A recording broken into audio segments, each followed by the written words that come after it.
The day I sold my algorithm for $2.3 billion was the same day Vertex Technologies fired me for underperformance.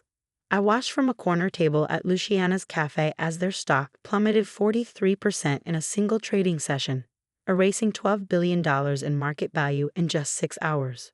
My name is Mira Patel, and until 9:30 that morning, I had been the most undervalued asset at America's 5th largest tech company. "Miss Patel, your coffee." The waitress set down my cappuccino, artfully decorated with a leaf pattern in the foam. I thanked her and took a sip, savoring both the rich espresso and the moment. Through the cafe window, I could see Vertex's gleaming headquarters tower, 68 floors of glass and steel where I'd spent the last 7 years of my life. My phone buzzed with a Bloomberg alert. Rivian Dynamics acquires revolutionary AI framework from independent developer. Vertex Technologies shares in freefall. I smiled.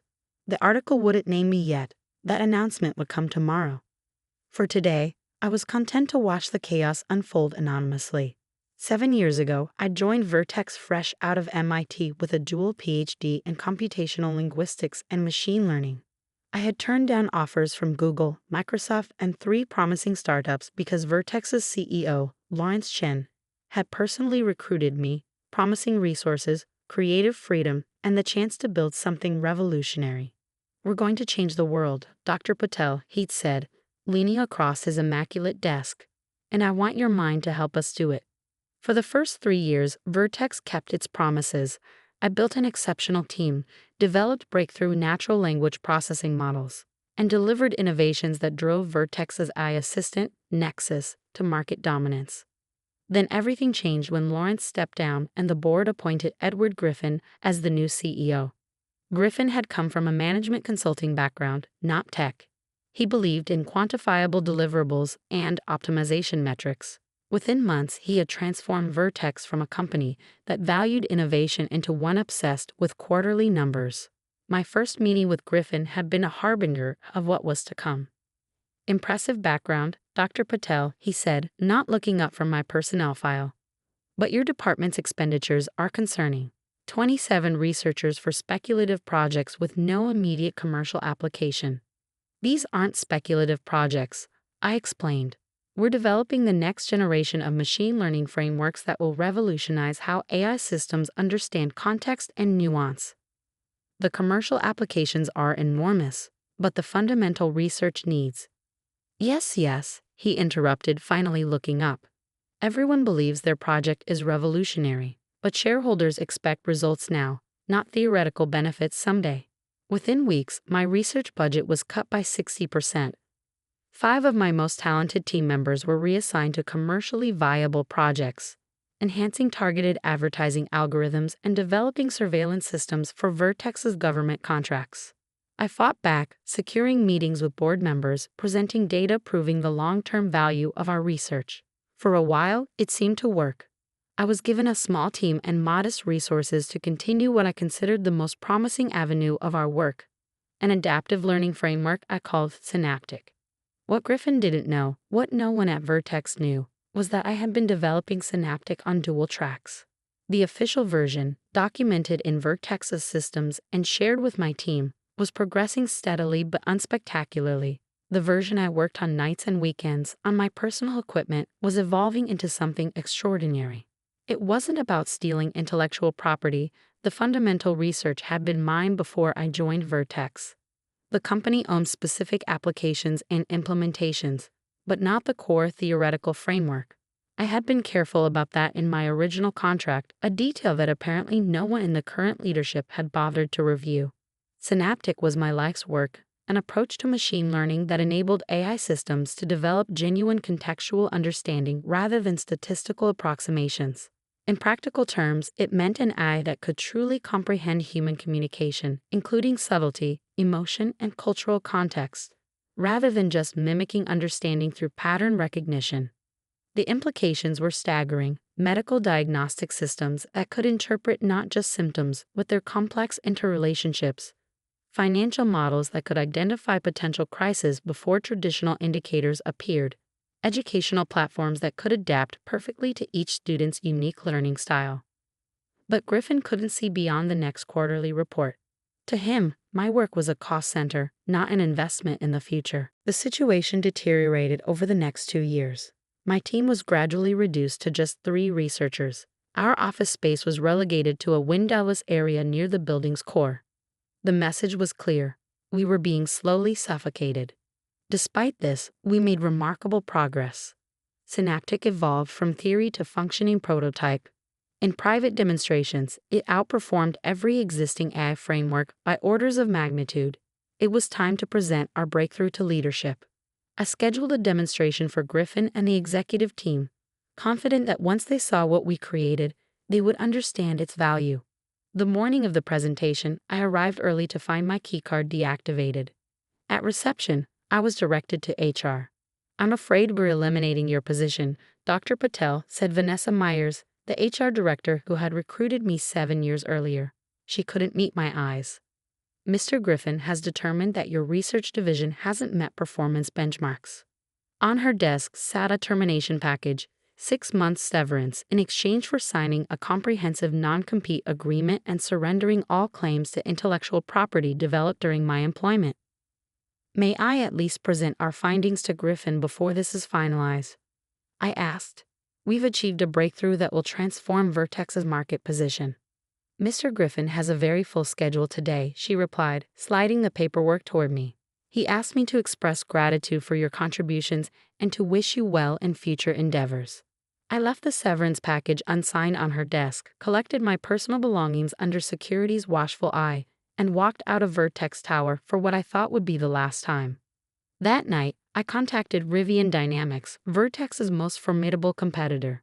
Its founder, Sophia Rivian, had been trying to recruit me for years. "I want to be absolutely clear," I told her during our midnight meeting at her penthouse office. "I'm not bringing any proprietary Vertex technology. What I'm offering is my own work developed under the carve-outs in my original employment agreement." Sophia's legal team spent 2 weeks verifying my claims, reviewing my original contract with Vertex, and confirming that Synaptic's core architecture predated my employment there. When they finally gave the green light, Sophia didn't hesitate. $2 billion, plus performance bonuses and a 5-year research contract, she offered. "Complete creative control of a new division built around your framework. And we announce as soon as the paperwork is signed." We closed the deal at 8:30 a.m. on a Tuesday.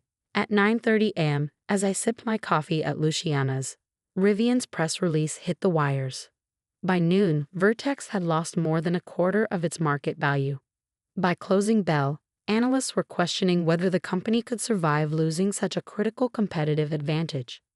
My phone rang. Griffin's name appeared on the screen. "You had no right," he snapped when I answered, his voice tight with barely controlled rage. "That technology belongs to Vertex." "That's not what my contract says," I replied calmly. Section 12, Paragraph 3. Frameworks, algorithms, and theoretical models developed by Dr. Patel prior to employment remain her intellectual property. Synaptic was mine before I joined Vertex. I offered it to you first, remember? The presentation you were too busy to attend. "We'll sue. We'll tie this up in court for years. Your lawyers have already reviewed the documentation. That's why you're calling me instead of having them file an injunction." I paused, watching a group of Vertex employees exit the tower across the street, huddled together, faces concerned. News of the stock collapse had clearly spread. "You made a calculation, Edward. You decided my work wasn't valuable enough to support. That was your error, not mine."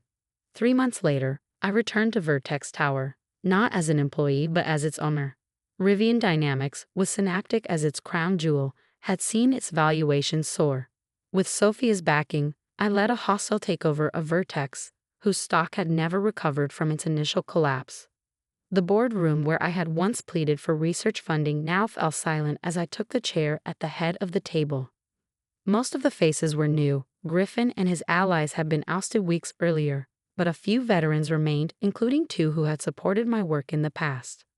"For those who don't know me, I'm Dr. Mira Patel," I began. "Some of you might remember me as the head of the Advanced AI Research Division. Others might know me as the reason Vertex's stock lost half its value in a single day last quarter." A nervous chuckle rippled through the room. "Today marks a new beginning for Vertex. We're returning to the principles that made this company great. long-term thinking, investment in fundamental research, and recognition that our most valuable assets are not our patents or our products, but our people. I detailed a reorganization plan that would integrate Vertex's existing technologies with Synaptic, creating a combined platform more powerful than either company could have developed alone. I announced increased research budgets, equity packages for key technical talent, and a new corporate structure that protected innovative teams from short-term financial pressures. After the meeting, as executives filed out, Lawrence Chen, the former CEO who had hired me 7 years ago, lingered behind. "I always knew you were brilliant, Mira," he said, shaking my hand. "But I never imagined this outcome." "Neither did I admitted. I would have been happy to build Synaptic here, to make Vertex the leader in next-generation AI." Griffin forced my hand. Lawrence nodded thoughtfully. "There's a lesson here about valuing what you can't immediately measure. Griffin saw your work as a cost because he couldn't quantify its potential." "The irony is that my algorithm could have predicted its own value," I replied. "It's designed to see patterns and connections that traditional metrics miss." 1 year later, the combined Vertex Rivian entity unveiled the first commercial application of the Synaptic framework, an AI system that revolutionized medical diagnostics, reducing misdiagnosis by 87% and enabling detection of conditions at far earlier stages than previously possible. Our stock soared to record highs. Additional applications in climate modeling, materials science, and education followed. I often think about Griffin, who now teaches at a business school, ironically including my story in his lectures on innovation management. According to former colleagues who've attended his talks, he frames my success as luck rather than the inevitable result of his short-sightedness. That's fine. I don't need his recognition. The world has seen what Synaptic can do, how it's transforming industries and solving problems once thought intractable. More importantly, I've built the research organization I always dreamed of, one where brilliant minds have the resources and freedom to pursue breakthrough innovations without constant justification to people who lack the vision to see beyond the next quarter. Sometimes revenge isn't about proving someone wrong. Sometimes it's about proving yourself right on such a massive scale that history itself becomes your vindication. On the anniversary of my firing, I returned to Luciana's Café and sat at the same corner table. Through the window, Vertex Tower, now emblazoned with our new combined logo, gleamed in the morning sun. I ordered a cappuccino and watched as employees streamed into the building, many wearing the company t-shirts from our recent hackathon. My phone buzzed with a notification. Our medical diagnosis system had just received regulatory approval in the European Union, opening a market of 450 million people. Another buzz followed, a message from Sofia congratulating the team. The waitress placed my coffee on the table, the same leaf pattern decorating the phone. Some things hadn't changed, but as I looked up at the tower where I had once been deemed expendable, I couldn't help but smile at all the things that had. In the end, Griffin had been right about one thing. Business is about calculation. He had just been using the wrong algorithm.